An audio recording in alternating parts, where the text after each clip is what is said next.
Kinain ni Eve. Tapos si Eve,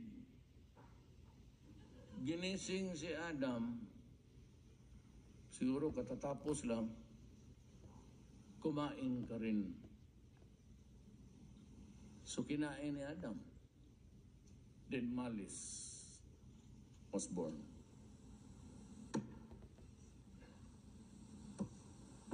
Who is this stupid God? Stupido talaga itong putang akong ganun.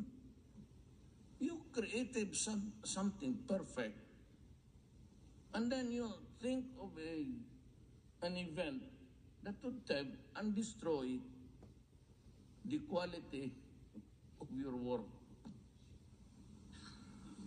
How can you rationalize a God?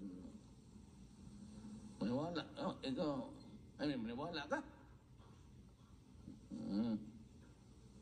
Kaya sabi ko siya, maniwala niyang.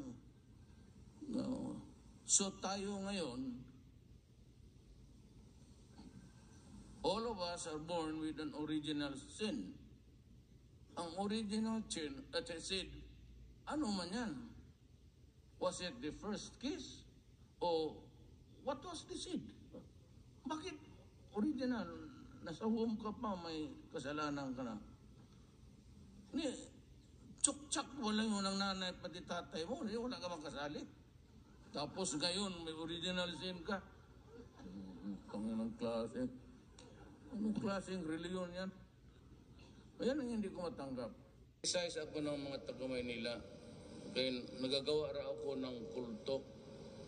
Nag-organize ako ng kulto kaya gusto kong yumaman. Kasi yung may mga ano dyan, may yumayaman eh.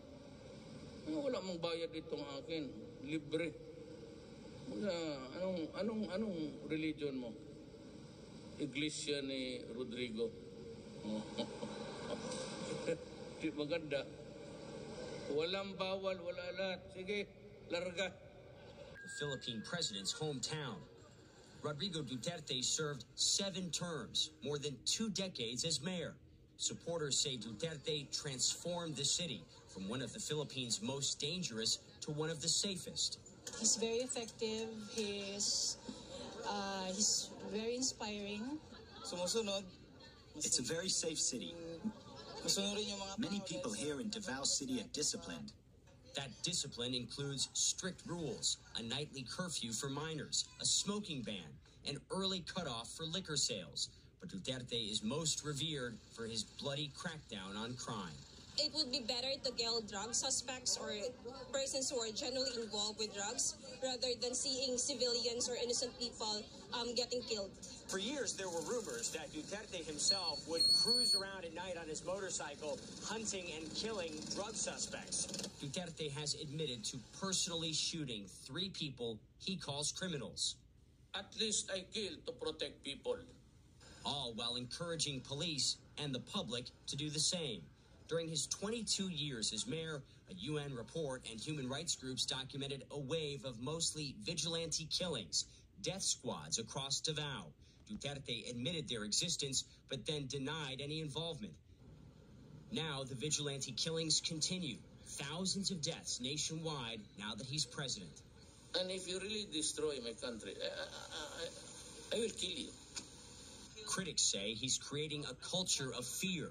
They take killings is just normal. And this is not normal, no? This is not what we are as Filipinos. Clarita Alia says Duterte's drug war destroyed her family. She shows me photos of her 4 teenage sons, all killed by vigilantes. She sleeps in an empty marketplace stall in the same Davao slum where they died. Why were my sons killed at such a young age, she says. During our interview, passers-by heckle Alia for openly criticizing Duterte. People should speak up, especially the victims, she says. If they remain silent, the suffering will continue. She's one of the few people here who believes the killing must stop, or at least is willing to say it out loud.